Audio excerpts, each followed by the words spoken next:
Welcome to the Vegas Life Podcast. My name is Chris Cash. Alan Turner, the Rhythm Realtor. And we have a special guest in the building. This man has not only survived, he's thrived in Las Vegas for over 50 years. We have Michael Thrower in the building. How are you doing? I'm doing great. And how are you, sir? I'm doing amazing. So, you've been in Vegas for almost 50 years? June 15th, 1975. Okay. June 16th, 1975, I enrolled at UNLV, but they weren't going to let me in because it was the last day, and I was kind of bummed out. And the professor came over and says, "What's the problem?" And I said, "Well, I moved to Scott, was playing music and moved here to start a new life again, you know." And he says, "Well, come with me." And he took me over there and got me enrolled. So that was my first experience in Las Vegas. Nice. So this is the Vegas Live Podcast. So really, I want to be a guide for people out there that is living in Vegas or just kind of living like a hectic life and just kind of creating systems for them in order for them to manage this crazy, distracted life that we're all living. So you've been in Vegas for almost 50 years, so that's already an accomplishment in itself. What is the one thing that you could say that helped you get through everything? Temerity. What is my guts? I had my first out-of-body experience at the age of 4, and I've kind of chased that dream ever since. So as the different things that's happened in my life that led me to Las Vegas, so I look at the things that have happened, the fast pace, because Las Vegas was the fastest city in the world. Even back then, huh? Oh, back then it was extremely fast. Las Vegas was 200,000 people, about. And if anybody knows where Bob Taylor's ranch house, it used to be out in the sticks, way out of Rancho Road, like you're going to the Mount Charleston. But it was about maybe 10 miles going that way, and there's still another 15 miles for the turnoff to Mount Charleston. Mm-hmm. It was one of the best steakhouses in the city. I'll never forget that. Someone advised us and says, "Hey, you might want to try that." So we did, and we said, "This don't look like the right place. Are we right? Where are we going?" Anyway, so that's, and those streets back those, the 95 only went up to Jones at that time. Right. And I had bought a house on Thai Way, which is just a block on the other side of that. Mm-hmm. But as I got started in Las Vegas, the first place I ever worked was Caesar's Palace. And I worked at Cousins Men's Store, which was high-dollar clothing, and Johnson & Murphy shoes. Well, I grew up in the shoe business. My father owned a shoe store and a shoe repair, so I knew that. And when I got here, you know, you got to start working if you got 2 kids. And where were you originally from? Originally from Sykeston, Missouri. The wife calls it Opeyville, but it was a great place to grow up. And, you know, you played sports or you're on the wrong side of the town there. And so after getting back to Las Vegas and Caesar's Palace, that was the place back in those days. The Entertainer of the Year. I remember walking, I was looking up and Paul Newman standing there, and one of the guys that I used to know from down the street at Trop. And then as you broke in, Valet was almost impossible to break in back in those days. They just flat told you, said, if you want, I said, "What do you want to do?" And I said, "Well, I want to do valet parking." So valet is like a hard thing to get into. Ridiculous. Wow. Especially back in those days. I don't think it's too much anymore, but right. Anyway, it was extremely difficult. So when I got introduced, actually, it was a friend of mine that he was dating this woman from Jacksonville, and he was an attorney for kind of the mom. No way. I mean, I didn't know it. I just knew him, and he was just a nice guy. But anyway, he introduced me to the union, Teamsters Union, because Valet parking was union back in those days. So as we go into the union, you got to go back, and they said, "Well, what do you want to do?" I want to valet parking. It's going to be a while. It's going to be years. I said, "Okay." What do you want to do? I want to do valet parking. Well, do you want to do something else? It's going to be a long time before you get in. I want to do valet parking. I says, "Okay." The persistence, yeah. Hi, me again. Nice. I want to be valet parking. He says, "All right." We got 4 graveyards at the Hacienda, which is the Mandalay Bay now. Oh. There was nothing out there. How many casinos were there at that time with Caesars, Hacienda, and what other casinos? Hacienda was the last one out. I don't know the amount of numbers, but I worked at the Hacienda was my first job as valet parking. And at that time, that was the newest one. No. Hacienda was an old place. Old Hacienda. Yeah. What was the newest one? Newest one at that time, probably I don't think the Mirage was even built at that time. wow. Or no, I tell you, they even had, if you remember Silver Slipper and Silver Mm. Slipper, and right on that corner is where the Mirage was built. And they used to go in there. You go in there for $5 boxing. I'm like, all right, we're going for one drink and that's it. And we're going no, one drink and that's it. So anyway, so that's kind of how the city. So the director of services for the Riviera was coming down, and Alan Glick, who owned the Stardust, was put together with Judy Bailey, and to buy the properties, to buy the Hacienda and that. So he became president of the Hacienda. That got a title to go with it. And then he had the Hacienda. Then Rosenthal had, or not Rosenthal, but the Stardust we had the Stardust, Fremont, and Hacienda. The guys at the Stardust were Frank Rosenthal. And Frank Rosenthal is the character that Robert De Niro plays in the movie, right? Yes, it is. Okay. Yes, it is. Okay. He's a nice man, a little taller than Robert, Yeah. but he's a nice man. And they actually filmed Casino at the Riviera. At the Riviera. Because Benucci, our president of the hotel, he loved being the movies. He Yeah. loved the movies. Anything that had to do with the movies, he wanted to see them. Yeah. He thought the connections and stuff, and entertainment. That was it. Entertainment was it. Yeah. Back in those days, you could walk into, or like we had a group called Dancing Machine. Huh. And you'd think it was Tower of Power. The lounge only seats like 600 people. I mean, you come in, it was like, here they come. Right. Oh man. So you mentioned that what word did you say for guts? Like sort of Temerity. temerity.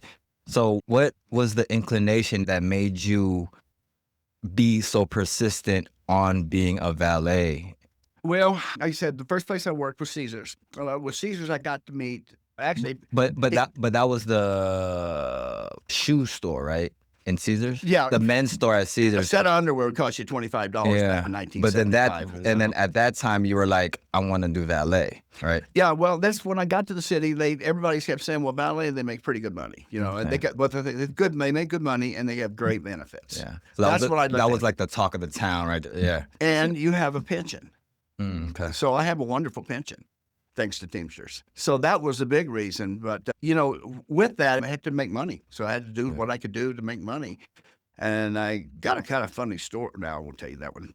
Why not? This is something I had when you move here. I lived right behind MGM, and I moved with my equipment. My amp had 8 15-inch speakers in it. I quit the group and I left music. I made my living solely by playing music. Okay. So you were a musician, major living, and then Nothing you else. moved out west. Like That's it. let's go. Took my last couple $1,000s, and here I came and got into that. And then I met one of my roommates was at Caesars was bell captain there. Okay. And so I actually rented a room because I ended up getting a divorce about 6 months after moving here. And so Can you explain what was your first impression when you moved out here? What was the city like when your first impression when you moved out here? it was overwhelming, really overwhelming, because I was still amazed with the lights and everything else. And that was simply, I went to UNLV, and I told you I had to go to Clark County Community College too, because you can't take over 6 hours. You have to pay out-of-state tuition. So I was over there, and I staying up and studying all night for a test and couldn't go to sleep. I went up there, and the lights are all glittery, and I'm playing the slot machine. Next thing you know, I don't have any money in my pocket. I don't have any gas in my car. I've been in that. I know what that's like. And I 2 hours past my final. And it was one of the first and biggest lessons I ever learned. I went to the professor and told him I just got caught up, just moved here. I'm just fascinated with the lights, whatever. Went and played damn thing and couldn't sleep. And all my money's gone. Now, did they have a different name for it back then, or has it always just been the Vegas fluke? Oh, I think it's the Vegas kick my hiney. It was funny. Right. We had a guy coming in when I was there. He had just won $7 million off of a cruise ship someplace, and he came in, and it was so neat in Caesars. He'd come in, and so he comes in. He plays blackjack, right? Mm-hmm. Well, he takes the whole area, All the seats. every blackjack area in that area, right? Yeah. And so he's playing like stacks like that, 500, hundreds and 500s, And so they got his $7 million back real quick. But I mean, this is Jackie Gleason smoked about 4 to 5 packs of cigarettes a day, Yeah. but he came in. He loved to play blackjack, and he'd come in and he'd play, and he'd play $100 checks, you know, and the whole hand. And when those guys come in and they do that, they got the security guards behind them, and the rope, and the whole area's roped off because they don't want anyone mess. You can watch from a distance, but that's about it. So like when people think of old Vegas, you know, they're thinking of the neon lights, the mob bosses, the big money. But what was really going on behind all those lights? Our attorney at the Stardust was our old mayor, Oscar Goodman. Oscar Goodman, one of his... He was your attorney, right? He was one of my attorneys, yes. Okay. He was our attorney for the Stardust. They divorced me, my first of all. I was Jay Brown, one of his associates there. But there was, you know, you had Burt Brown. I don't really know what his title was. We had Joey Cusimano, who was in Black Book. Nice guy, too. You know, great guy. And these guys that you're mentioning are the people at the Stardust. Oh, these are our Stardust people. Okay. Yeah. So, and we used to have a guy from the Teamsters till the gaming control says, no, you're not building any more hotels with the Teamster money, you know. So they kind of said the guy would come in. I remember one time they come in, drop him off, and went into the barbershop to get a haircut every day. So he gets out, and I grab his case. I said, "Here, I got it for you." No, that. So I know you don't grab something you're not supposed to. You do. So you say yes, sir, and you say no, sir. And I can remember Frank Rosenthal coming in one night. Probably stopped at least 50 feet or so from the canopy, you know, as he comes in. And then I'd go out because I was a standing doorman and parking attendant. So I wore when I was standing doorman, I wore the white gloves and the braid and all that kind of stuff. So I'd go out and pick his car and bring it around and park it for him. And about once a week, he'd come up and say, "This is for the boys." A nice, crisp, nice bill. Trust me. One of the few casino mongos that do take care of you. They don't give you just a turkey. Right. So, They would good lunch money. And he come out one time and he says, This is back then, so that bill was a lot. It means an awful lot. I worked the party for the first year I was at the Stardust because I was like pretty much, I was meant to park cars, you might say. You just got that athletic ability for it. What was it really like? What was really going on behind the lights? Well, there was a time, this is one time, so I'm going out and we called anyone in our lot a spook. You know, that's not supposed to be in our lot. In Valet, that's just what they call them. So I remember one night I went over there and I go, "Sir, there's a couple guys in the front seat. Oh, funky looking car too, you know." And I said, "Sir, you can't be in here." And he says, "Get away." "Sir, you can't be in here. It's against our insurance and whatever." I said, "Get away." So he pulls a gun on me and pulls his badge. And I said, "That's all you had to do in the first place, was just show the badge." Right. You know, but that's kind of the situation. Here's another situation. So there's always... There's tons. Definitely got to be aware of the surroundings. And you got to be really aware. And so then when, you know, and they don't mean to be, but they're in surveillance, you know. Right. So it wasn't 15 minutes later, here comes a limo coming in and cars come here, block them front, block them back. They pop them, right? Open the trunk. There's machine guns. There's, I don't know how much cocaine or whatever. I don't know what kind of drug it was, but all I know is they popped them. Right. And they were out of jail the next day. So I guess they probably knew someone. I don't know. Whose people were... Oh, these were the police. They were going to busting them. Were the police. Oh, okay. I was telling, so the police were like incognita in our parking lot, and I'm asking them to leave, and they're under surveillance. Right. All they had to do is let us know, and you know when we find out about that, you got no problem with us, you know, and so that's kind of what goes on, you know. But that stuff wasn't with the stuff. That was just people operating in that area, or what? No. Okay. That's deep mob, drug mob. Gun running, everything else, you know. Okay. Though it wasn't the mob doing it. These were some, I don't know where these varmints came from, but you know, I don't know. And we had who else did we have that was pretty interesting? Oh, the Midget. The Midget was funny. I can't remember his name, but he was a loan shark. Oh, right. Yeah, but we always had two goons with him, you know. So in the movie Casino, it said that Rosenthal was the one who brought bookkeeping, sports betting national, or put it into a casino. Was that true as well? Like he's the one that started to do the sports betting stuff? The Joey Boston was running the sports book for us back in those days, and he was pretty strong. and all the way in their pockets, you know. Mm-hmm. So we had a extremely, Okay. Yeah. you know, Yeah. strong race book. But to answer your question about Mr. Rosenthal, he could. The day I told you when he'd come in, he'd park about 50 yards from here. Well, he was impeccable with sports betting. Oh, yeah. Even when he left the city, when the Van Control couldn't finally nail him, and he left the city, he went to, I think it was Coral Gables, Florida, harness racing, handicapping that. So yeah, it was. Wow. He was sharp as a tick. This is so amazing. So yeah, we'll take a quick break real quick. Vegas, Vegas, one, get it right. So Vegas was done. Smoke fill my lungs as I pace the boulevard. Pocket full of chips, alcoholic at the bars. Midnight city rattles like a drunk in a war. Put my name on the ticket. Rewrite the sport on my mind. Talking, hey, ignore the call. The streets talking currency. Tell what I saw. Vegas is for sale. We gon' buy the block. Put your bread up, bet on us. Fall in the ear for even sit them blocks. Back big sale. Hey, you can have it all. Check the price. Hey, you will feel the cost. I'm saying cheap. Bang them, big to the toe. Vegas is for sale. I'm getting checks in the middle. Roll the dice for my life, but I could never feel about the block, not the change. See that equity scale. I'm the dealer and the player, homie. It ain't hard to tell. Stacking chips like Palazzo floor. Every metaphor a key, unlocking new doors. The house always wins, unless the house is yours. Now my backyard pool looking like the strip on two. Yeah, Vegas lights flash with the future low brighter. Fighting for my life, every line a new cipher. Checkmate. That's the real estate chest. Pawns in the condo, stress the address. Got the ace in the deck, the bank in the game. Rigged when it bet against my neck. And the little story that I came to tell.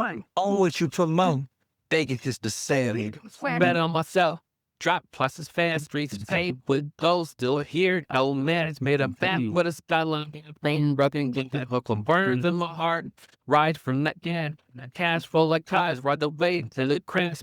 That dimension until they color pan. School of hard knocks from top in my class, all that plus the B's in the pen. Money is speed, running course, doing laps. Gotta be like that, been in corners in the life. Touch everything, gold on him, obviously pink, refuse contract, fire class. Vegas is for sale, I'm playing shakes in the mail, reading friends on the table, yeah, I'm setting up the scale. Every deal at casino, I just shuffle up and deeple, turn a buyer to a fan. That's a creator for real, from the flock to the office, I've been doubling plays, rap game, real estate, I got multiple land, calling craps on the pavement, dice with the fade, yeah, I'm married to the game, just been dating the ring. You know what I'm saying? I got property in my property. Beat of prophecy. You know, monopoly of modesty. But honestly, who is hot as we? Anything.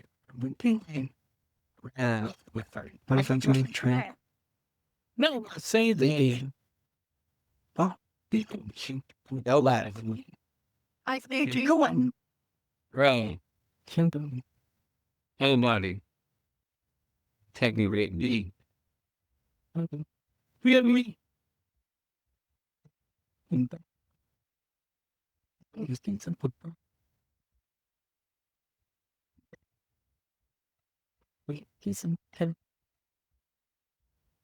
we're back to the Vegas Live podcast. We're talking about Ace. Oh, we're talking And, about Ace. So, what was the energy like just around him? It was, you treated him with a lot of respect. I worked, I'll give you an example. The first year I was there, he had a party for his kids, or a Christmas party for his people. And so it was a Las Vegas Country Club, and Was it the Las Vegas Country Club? Yeah, off of Karen. Oh, with the golf course? Yeah, the golf course. So anyway, we're there, and so we're parking. These people are bringing go-karts and all kinds of stuff in for the kids, Yeah. And we're back there, and we got three goons behind us, and they got all their pieces. They got pieces in the thing, and so we're doing that gig, and it was fun. And then I finished up, got all the cars out, and I go to Barry Eisner, I think it's his name. I said, "We're done." He said, "So we're going to take off now." And he says, "Mr. Rosenthal would like you to come in and have a bite to eat." Well, we've been sneaking some of those little lobster tails. And we've all had it. So we're walking in there squinching like that. But you do, you got to act like you eat, get our little envelope and take off and go home. So, but that's kind of an example of them, of Mr. Rosenthal. They always took care of you, and they always treated you with respect. The only thing you didn't do, you did not lie to them, ever. Right. Never lied to them. And if they asked you to do something, you did it. They don't like asking you twice. But otherwise, they were the nicest. I loved them. I mean, I really did. They were just great guys to me. They were great guys to my family. They were great guys to the staff at the Riv. After the Stardust, when the gaming control finally forced Mr. Rosenthal out, Al Sachs and Herb Tobman came in. And they came out, I think it was 1979 or so, like that. And they were interesting characters because it was like sweeping this up under the tub so we can put someone not quite so sweep in. You know what I mean? Yeah. So moving them in, moving them out. Moving in, moving out. Is this a transition from like the mob influence to like a more corporation? Yeah, it's more, they're more trying to go into the corporate area. That's why when the Teamsters started, when we first started, a lot of the casinos that were built here, like the Dunes and places like that, had a lot of Teamster money in it. Right. And so they didn't want the Teamsters in the money because they felt they couldn't control them, Right. That was boxed their out. philosophy. We don't want the mob or anything to do with the mob, even though they take care of you, That was in the movie too, right? That was in Casino. Didn't they touch on that as well? Yeah. Like the Teamsters? Yeah, absolutely. They did. Yeah. Oh, yeah. Well, Teamsters system, like I said, it's been a sweetheart to me and my family. And even when I used to work, in the Valet, my connections were all up and down the strip, and my guys wouldn't get a whole lot of work. Just like I was telling you, when you broke into the Valet, you just don't do it overnight. So if they're in there and they're trying to feed their families and they're only getting a day or 2 days here and there, they're gone. I mean, they can't do that. I always put them like at the Lexer or Circus, Valet, or someplace else. And then when I needed them, I got them. How long did it take you to move into that kind of role? You mean in Valet? Like you're able to, I'll do all that. Well, actually, from day one, from breaking into Hacienda. Here's another cute story. I don't know if I should tell it, but anyway. Tell it. So the 4 graveyards were pretty bad at the Hacienda. I mean, really bad money-wise. But again, I did it because they said, you're in the union. Once you're in the union, Once you we get can in. put you in. That's how to get in. So the first couple of weeks were pretty tough, and I knew the guy was doing the room service and stuff. So bad that from 5 o'clock or maybe 4:30 in the morning to 7 o'clock in the morning, you could lay down and take a nap. I'd tell my guy inside to go, bring me a little breakfast about, say, 6:30 before the bosses get in, and they come out. And it was so funny. The casino manager comes out. He was in early. And he's there with my thing with the little rose in the back of my van on the curb at the Hacienda. So what did the valet job teach you about power, money, and people in Las Vegas? Valet was probably one of the greatest jobs that and especially, it's not anymore, but it was one of the best jobs you could get. First of all, my wife was an executive with Hilton, and so we had Hilton benefits if we wanted them. But my Teamster benefits were much better than that. What it gives you stability. It gives you an opportunity to have a nice career. It has you an opportunity to have the greatest benefits. It gives you an opportunity for your health and welfare and drug prices. And then you're looking at, boom, all of a sudden you get there. You get that 6, you don't realize, and you got 30 years in, and you go, wow. And it's like me, I think about, I retired 15 years ago in Valet, and it seems like yesterday. So it passed by like that. It goes like that. So the one thing, it's the most important thing in my life. I've started all over from scratch 3 times with the clothes on my back, died 3 times, and I've had to learn how to walk. Since you've lived here, or just in life? In life. This is 3 times that I should have not be here. And so what it is, I look at it for the trouble, the pain that it was, but I also look at it for the strength it gave me. Right. Because nothing can take that away from me. One thing my father taught me, he says, I don't care what you do, whatever education you get, no one can take that from you. So I've kind of lived my life like that, and Valet was probably one of the strongest foundations. I even wrote the tip compliance for the IRS. You know, it took me 3 months of doing it, requisition 300,000 tickets and the whole 9 yards. You know, so So you wrote the current tip compliance that they have now? I wrote the tip compliance at the Riviera, and they accepted it. Yeah, when they were coming back, they were going to say, okay, we're gonna up your tokes, right? Your tips. Well, you know, we don't make that great of a paycheck. You know, we make decent tips. Everything on tips. And everything else. The whole, Yeah. I mean, if you just got your benefits, your packages are great. So, Right. so yeah, this city was wild and crazy, like the port tax, starboard tax. Know where those places are at? Starboard tack, yes. Is it still here? Yes, it is. Yeah, it's over. It's like on the east side, like Sahara and Eastern, in that area. Oh, you kind of asked too what was like in recreational parts of Yes, Vegas. sure. We were going to go Cheech and Chong one night, and you know who they are, right? Yes. of course. And Yeah, so of course. anyway, it's just like on a real moment of night, and I said, "Well, we don't have tickets. You want to go?" And I said, yeah, "Let's go. What the hell?" You know. So we snuck out there a little early. Got over there. It's like a 12 o'clock show. Did have tickets, and they were, you knew everyone. Yeah. All the valets, maitre d's. You know. So it was still back in the day, like who you knew. Oh yeah. Yeah. What does he put us? Right in the front row. Oh, nice. And so we left our asses. Yeah, lit. We- Yeah. It was crazy. Yeah. Yes. So what were like the unspoken rules in surviving in Las Vegas back then? Keep your mouth shut, do your job, and do it like you mean it, and go home. When I hire someone, I said, it's a hard field to get into, but if you know, it's not as hard as it was when I was, but we can get you in here. Just do those 3 things. Keep your mouth shut, make as much money as you can, and go home. If you don't do them, we're going to blow you out. Wow. Or the And city that's will. just that's the bottom line. You got one person. We ran a crew, 20 people, 24 hours a day, 7 days a week. So you can get there on that. So I know Vegas pretty much chews people out and spits them out. You know what I mean? Like, what was the difference that made people survive and the ones who didn't? You know, I think the first 20 years I was here, I believe that almost anyone and everyone that came here definitely said they hate this city. For the first year, just, I hate this city. I hate this city. I hate this city. Used to hear that from everyone that came into the city. Yeah, I said the same thing too. Yeah. And about 20 years later, you don't really hear that. Exactly. Yeah. Good story. You're telling So the story I'm right just, now. I mean, it's just common denominator just Right. works that way, you know. And you just never know what the heck you'd walk into. So you walk in and go, "Oh, I better get out of here real quick." It'd be like walking to Jeffrey and Epstein, you know. So when you look around now, you got Green Valley, Henderson, Summerlin. What surprises you most about how Vegas has changed? Oh, the speed of the speed, city. yeah. Like I said, at the Stardust, I went through not a great marriage my first time. So when I left the city for 5 years. That's the only time I've been gone.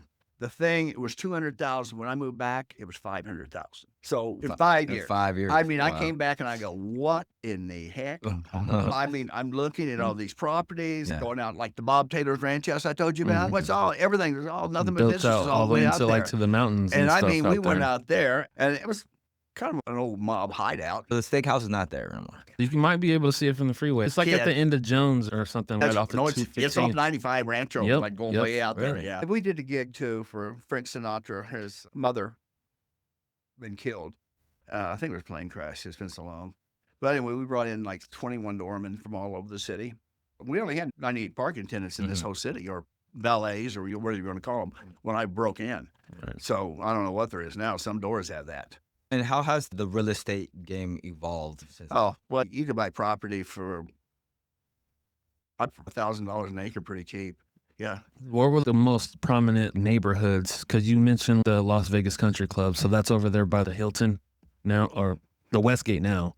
Yeah, like- behind the Westgate, there was the towers there. Matter of fact, when the mob boys would come in, bring someone in, they said, "We need you to go," and they'd always kick our butts. Because we're there. We only got 3 guys, say so a weeknight, right? So we have no more than we have to have. So we have 3 guys, and like Temerity would come out and say, "Need you to go pick up friend at Regency Tower, the high rise that's on Well, Fairway." okay. But anyway, it's a high rise, and so we'd go get it, and the other guys would be getting there.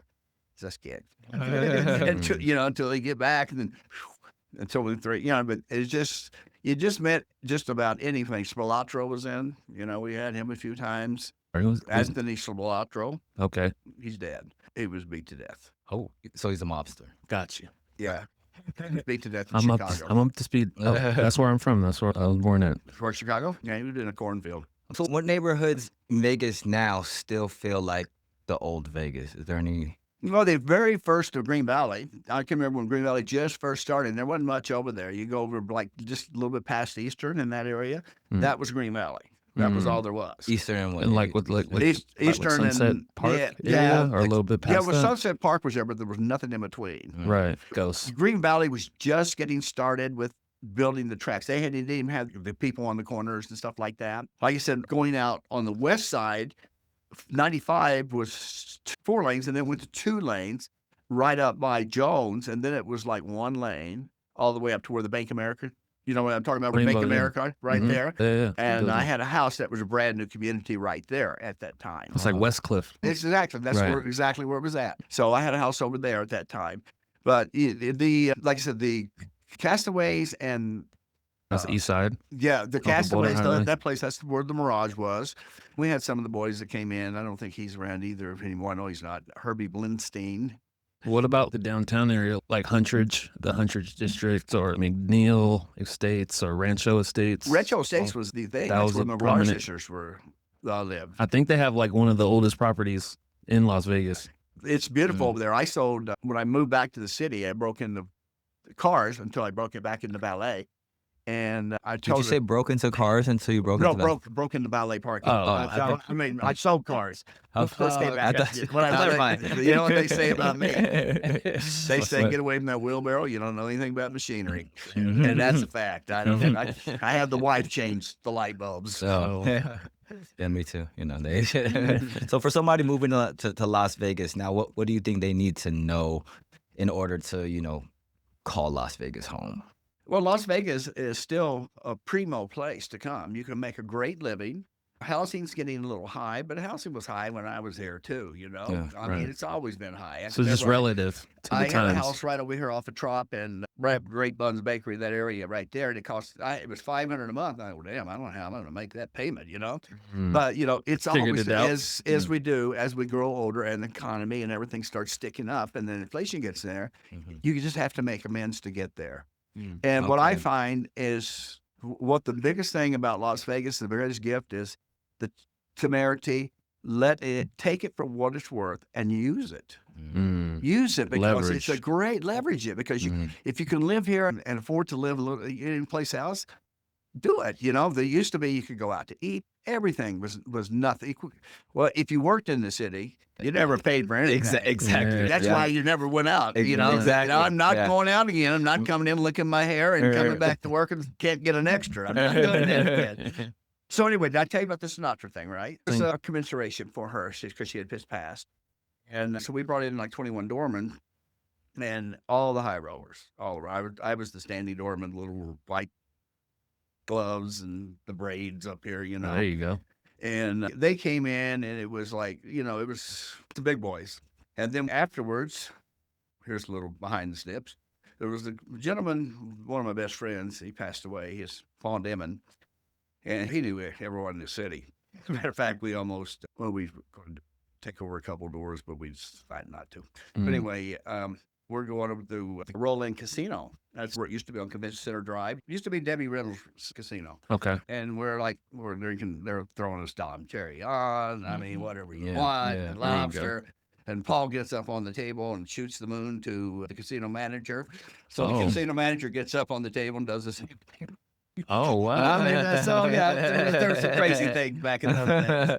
There was 2, you asked about some additional mobsters that what was their name? There was an attorney, and anyway, he killed a federal judge. It's another mob. Chagra, yeah, Jimmy Chagra. No, Jimmy was the brother, and then Lee Chagra was the attorney. And Lee's the one, I think. Lee was the attorney for the mob, and then either him or his brother, I can't remember, killed a federal prosecutor. And if you go back in the papers and stuff like that, you'll see where there was a manhunt for him, and they got him. Here. But Lee Chagra, I mean, they were filthy rich. Yeah. I mean, they never tipped anything. 100 was like a dollar. Like a dollar. Wow. Yeah. And that's just the way it was. It didn't matter what. They ask you, oh, is my shoes untied? Yeah. Thank you. That's just the way it Yeah. What would you say the biggest misconception people have about Las Vegas? I think the biggest misconception, and I've experienced it firsthand, is they think they can come here and they don't have to do the work and they're just going to make a fortune, Oh, okay. or they Yeah. can, everything's just going to be laid out to them in hand. That's the number one thing. And I have seen that so much. I have had people come in to me for a job and I go, hi, I'm Michael Thrower, and have them go, oh, I'm Jeff Thrower, or, and I go, well, we're already done with the interview. Eye contact. Yeah. I just want to, it's everything. The same thing that applies to anything in Vegas. You learn this stuff, eye contact, shake a hand, do what you're supposed to. So you've seen a lot of people win big and lose everything. What did you notice about the mindset of those people that you watch closely? Well, it's a combination of both. Some of them are just bad losers, and those you try to get away from, or not even, you don't even want to watch. What would constitute a bad loser? Like, do they not like Get real rowdy, throw their chips down, throw the cards down, Energy, right? raise their voices. That's bad sportsmanship? yeah, sports. You're gonna need to have that. But then you got, like I said, if you have the Jackie Gleasons that are just play hand at head, then they'll say 5 words. You want to talk to me? I'll let you know. But it's an interesting thing. I've seen people that I've had to leave. One of my roommates when I came back, and he was food and beverage director at our hotel for a while, but he couldn't get over the gambling, and he couldn't stop it. And he just finally he had to move away from the city. So I've seen him struggle. I remember one of the guys at his mother was human resources, and he was a crap dealer. Well, crap dealers back in the 70s made some serious money, and he was getting loaded all the time, and lost his job. So you see a lot of that. So you got to keep people. You got to remember, there's everything and anything in this city. You got the greatest spiritual and religious areas you want, and you got the low lives. Right. And we got a lot of low lives since our cities have grown like 1,000%.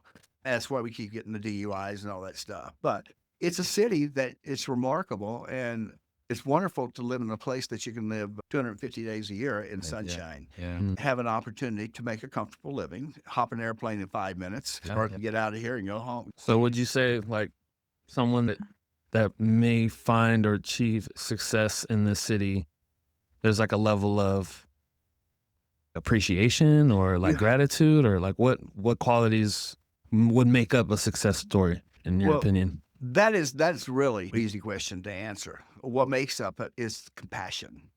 How much compassion do you have? How well do you want this? Are you exercising? Are you drinking water? If you got the passion, you got the fight, and don't try to step on that first step and step on the top step, because you're going to fall every time. Go up 1 step, 2 steps, 3 steps, 4 steps. If you can't floss your teeth, if you floss 1 tooth now, and you floss 1 tooth now, 1 tooth now, pretty soon you're going around the whole mouth. So that's the advice I would give anyone. The city is here for your grabbing. It's here to make it your own city. You got to be aware of there's a lot of things to get into in the city. How would you define success now compared to back then? I would say success now would be finding a love that you want and a career that you appreciate, because you can't bring greatness back into your life until you bring the greatness and your appreciation into yourself for what you already have. It doesn't work otherwise. Right. So, What does Vegas life mean to you? well, I'm an old timer now, so Vegas life has been wonderful. I love the weather. We love our home. We love my little recording studio. But Vegas life has been remarkable. If when I think about, like I said, you're looking at a man that started over from scratch with 3 times his clothes on his back. I'm not jesting about that. That's just a fact of life, along with the other things I told you. So when you lose and you come back and you do it and you claw your way back, you can do anything. Yeah. And this city, that's what I look for, is an opportunist. This city is an opportunist. Yeah. You know, it's here. Grab it if you want it. Leave it if you don't. But that's the fact. You know, it's a beautiful city. It's just and you know, I don't really like to hear people complain about our city too. Right. I mean, I'll nickel and dime it sometimes when I hear about the pricing, gouging, and charging for parking, stuff like that. That turns me off. But it's still a great city. And then mention you coming back. And then I briefly mentioned about the health stuff that you overcame. Did you want to expand on what health things that you overcame? Sure. At Stardust, I think I was probably there for 8 months, and a taxi hit me about 25 miles an hour on my body. So it really messed me up body-wise. It messed up my back, herniated disc in the 5th disc. Before I got here, before I went in for the military, I was in a car accident that broke my neck. So, and then I've had brain surgery for 18 where I literally died and had to come back and learn how to walk and talk. I tried to do that, and it was toughy. Right. So injuries are just part of life. You know, you're just going to have them. Yeah. You just got to look up and forget it. So what's the day-to-day life for you now? Like, what's the day-to-day, you know, from start to finish? What does Boxing that look like Lifetime? for you? Oh, yeah. No. I have a pretty serious thing. When I get up in the morning, I set my computer the way I want, and then I do singing lessons for an hour and a half, and while I'm surfing the net, and then I have another device because my wrists are kind of blown out from boxing. So it has 54 patents. It helps put more the capillaries and put more oxygen flow into the body. So I do that while I'm surfing and doing my singing lessons. Then I turn on my guitars, and then I start. And I play the guitars, and I'll do some pentatonic scale, then I'll sing a song or two, and then I'll put one of my recordings on, and I sing with it. And then I go to the gym if it's that time. And after that, go to the gym, come home, do a guided meditation, do one every day. So does the wife. And then I play some music. Yeah, I love it. I love it. So music, exercise, meditation, more music. That's my baby. I think I need to incorporate. I do pretty much all of that except for the boxing. So I need come box to the gym. You know, I've always liked one-on-ones. You know, I just like doing one-on-ones with people. I'm not a class man. I just like to go and hit the bag. The win bag, I like even putting it over my eyes and not seeing, and just, you know, because I go by songs, you know. I know a song's 3 to 5 minutes. Yeah, exactly. 3 songs, like that's a 3-minute round, you know.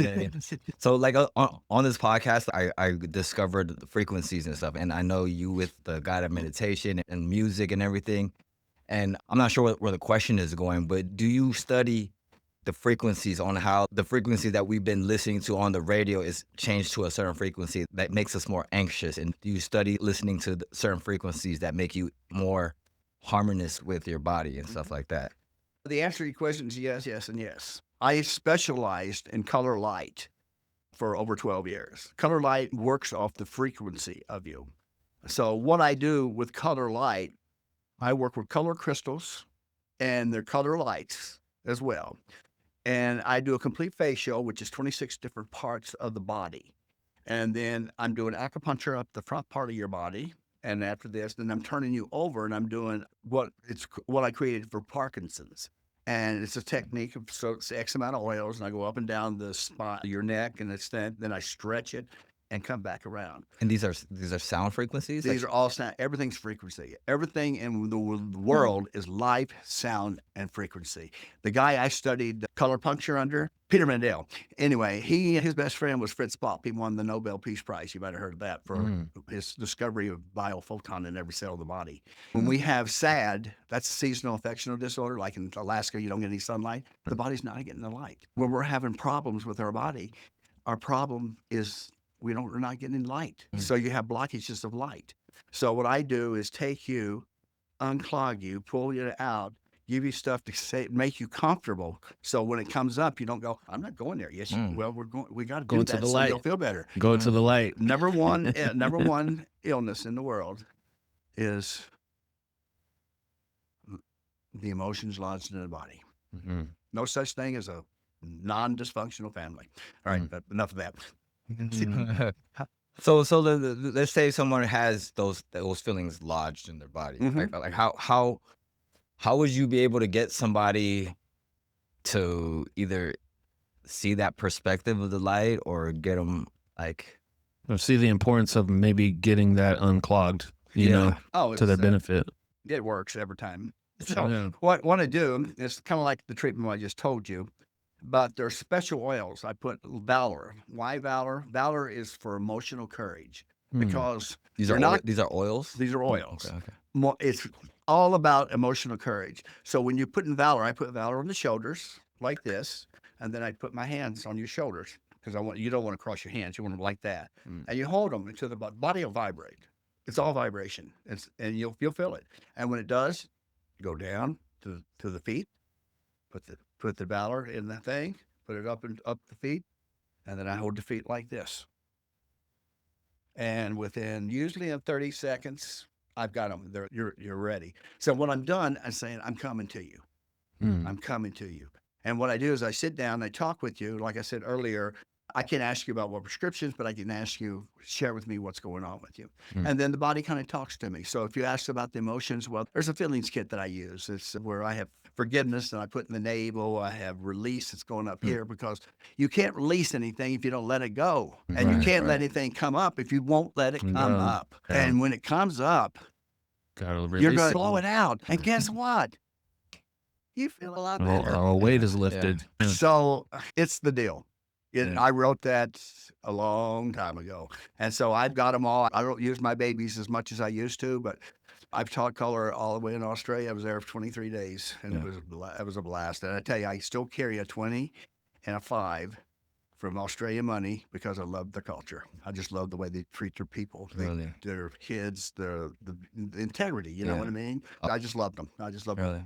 What would you say the difference is in their culture?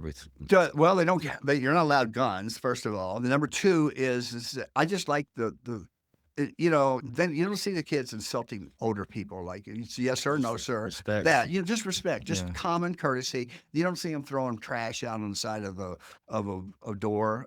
Those kind of things, you know. So they're just lovely people. They're just nice, you know. I mean, they can get grumpy, but I ate a thing. It was funny because I said, well, I ran across and got these little pecan patties, right? And I thought, well, I ain't gonna eat them. Every time I teach, I don't like to eat, because I don't have to run the restroom.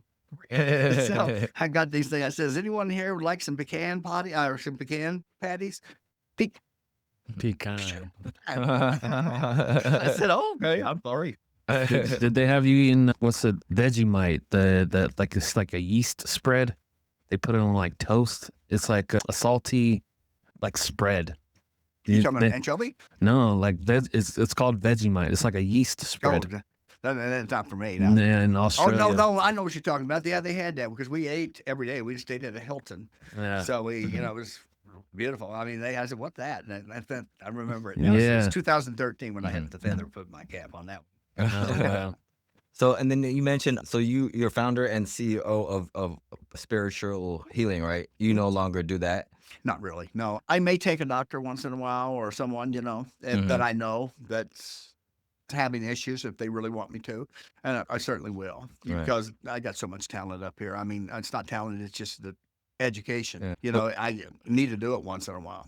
Like I said, I take everything from tuning forks with crystals on them to color lights. And then I have my color puncture lights, which are like acupuncture with color in them. So yeah, it's amazing. I've written protocols for addiction. I've written protocols for feelings that you just you can't. You got to first of all you got to get the emotions out. So I have a certain set of oils that I'll work with you on, and I just sit there and I wait about 5 minutes or so. I'll wait until they start kicking in, and then I'll start kind of slowly coming into you. By the time I get ready to turn you over, you're on the ceiling. And when I turn you on the other time, I do the work all back there. It takes about another 15, 20 minutes. But it's wonderful. And it's a gift that keeps on giving. Yeah. You can go, I'm not. My family and I, we just embarked on this new company that they also specialize in phototherapy on a cellular level. It's called LifeWave. You might have heard of it, might not have, but that's something I would like to actually learn more about and hopefully incorporate, with the things that you're doing. But it's definitely promoting, health and also like younger living based on these patches. They're like health patches that you can put on, like you do like chakras and the same therapy. But definitely, I would like to get you some more information on that. Sure. Maybe something that you can incorporate with all the other things you're doing. I love it. I'm always a learner. Like I said, the thing is, and it's so funny because the internet, you know how something, when you get something and you're doing something, and then all of a sudden it starts chasing you like another guitar shows up. Yeah. I need another one. I got bored. But Well, I'm addicted to gambling. How do I get rid of that? What is that? Why do I do it? You got to get away from it, huh? Or create some distance. What would that be like? Would that be more like the heart? Would that be like the ego? Where that Greed? energy comes from? It's emotions that are in there. Because when you start doing it on anything that's kind of addicting, you can't stop, right? I mean, I sit there and come on, that's one me. more. Hurry up, I'm done. Don't That's see me. it, you know? That's me. Yeah. Yeah, and then I had to do this stuff to me half the time, and I tried to do that because I study the brain as well. I mean, since all this happened to me, I've got a brain certification from Maimon Clinics. I've got more certifications. I don't even put them up anymore, but I still got the goods. It's just that the one thing I really love the most is music and boxing. Yeah. You know, that's my two trickles, and then traveling as long as we don't have to fly too much. Right. Oh man. I mean, we talked about a lot. I feel like I could talk about some more stuff. But Go for it. do you have anything? No, thank you. It's been very enlightening and illuminating. Thank you for sharing all. If there's one thing that you would like to share with our audience or just with anyone, what would that one thing be? You know, get away from judgment. Remember the 80-20 rule. 80-20 rule states, and it's a law. It's not a rule. It's a flat-ass law. And what 80-20 means, it says 80% of the stuff that you think is going to happen to you in the future never happens. 80%. So you got 20%, the odds of 20% and 80%. Which one do you want? You want to take the 20% because it's not much there. And if it does happen, then you deal with it. That's your number one priority. You got to keep that mind straight, that flow going to it. And that's what I say. I wish I could work on myself, truthfully, because I love what I do. The brain is a brilliant thing. It's only 2 to 3 pounds of our body, right? But it requires 20% of the oxygen, 30% of your water, 40% of your nutrition, and you dehydrate by 5%, you've lost 30% of your brain capacity. That is a fact. That is a law. So 80-20, I do a thing called mind mapping in the morning. You asked me earlier what I do. That's another thing. I always look at my mind maps. I have some. And my mind maps, if I look at like my music or something else, I made them 3-4 years ago. They all came true. They all came true. The mind map is colors and emblems and stuff that you can see. It tells you real quick if are you on the right path, you're not. You think this way, or are you thinking differently? It's not working this way, so don't you think you ought to look at it differently? You know, if the brain is just an amazing thing. And I say when I got when I got hurt, that was my excuse. You know, I don't need much of an excuse to do something. But when I do, it's there. You know, my whole goal is not that if I won't do anything half-ass. I either can do it good or I won't do it. Won't do it. Well, what are some things that people can do to fully use more capacities of their brain? Well, I'm gonna have a little sip of this. Yeah, let's do it. Thank you for your time. My pleasure. This is amazing. Well, the brain is, like I said, it's an animal that it's taken me a long ways because I was dripping wet, 155 pounds playing football in high school, you know, and we were undefeated, really good. So, in other words, what I'm saying is I've had my brain conked a few times. Yeah. You know, I mean, I rattled around. Not ended up coming up there, blotches and stuff. So, what did you just ask me? Sorry. How can you use more capacity? Or unlock unlock the capacity. Okay, well, I do a product called Hacienda, which is it's called redox signaling molecules. And what it is something when you get hurt earlier in life, or just skin your leg, so you're out bicycling, or fall off your skateboard and you skin the heck out of your knee, right? It heals like that when you're a kid. Right. As an adult, it never heals. Well, that's kind of what that product does. It also gives me 20% more oxygen in here. Yeah. So that's one product. My wife and I start off with celery juice, The Celery Juice Miracle. It's a great book. Gets all the phosphorus salts out of your system. My health for me and my wife is the number one priority in life, period. Everything comes behind that. So we do that with a cucumber and an apple. And then I put pico magnesium, which are millions of parts. Pico magnesium actually dissolves the calcium that can clog up into your veins. It's also remarkable for helping you sleep, relax, and all this other kind of stuff. So that's that. This is my drink. Then I have bulletproof coffee. Bulletproof coffee, put that thing, boom. It puts your body in ketosis. Basically, you don't get hungry for an hour. The celery you're juicing those. Oh, yeah, correct? yeah. It's just a whole stalk of celery for the wife and I, 1 cucumber, 1 apple. And then I put my pico magnesium and stuff in there. And that's the first thing you drink when you wake up. That's the first. I do that every day. We also were meditators. Meditation has saved my life. The second time I almost passed away, I came back and learned TM, and then I did the advanced technique. And now I don't do that as much because I have a thing called brain tap, which is an amazing thing because I'm a color man, you remember? Right. And it's got infrared lights that are coming out through the ears in blue. And it's also got the blue infrared or blue lights right here. And it's got 20,000 different meditations on there.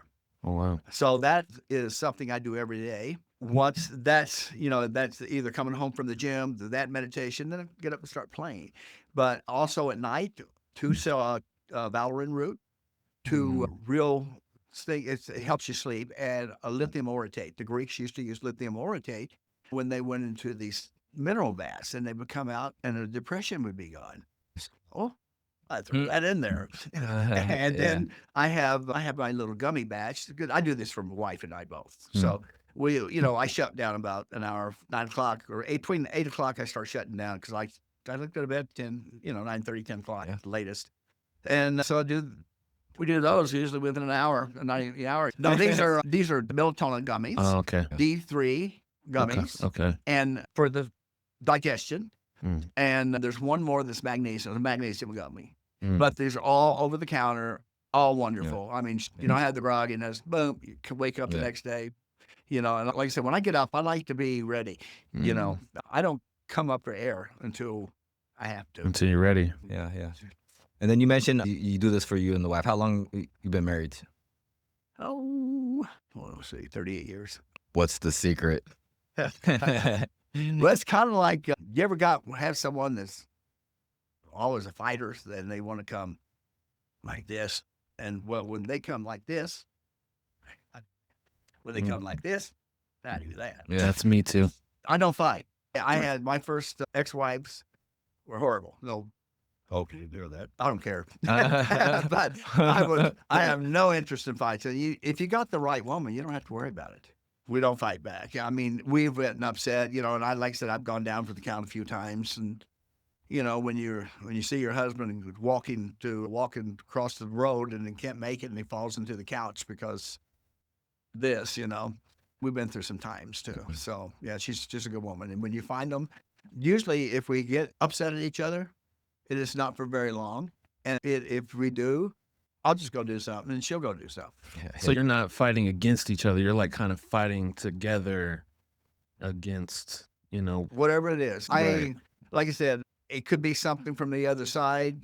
I've been very sensitive in my life. When you go over, I haven't seen the colors and the big white light and all that stuff, but I've had an insatiable appetite for learning and I can't shut it off. Yeah. I haven't been able to shut it off. That's why in the last 12 years, I've done a workshop a month.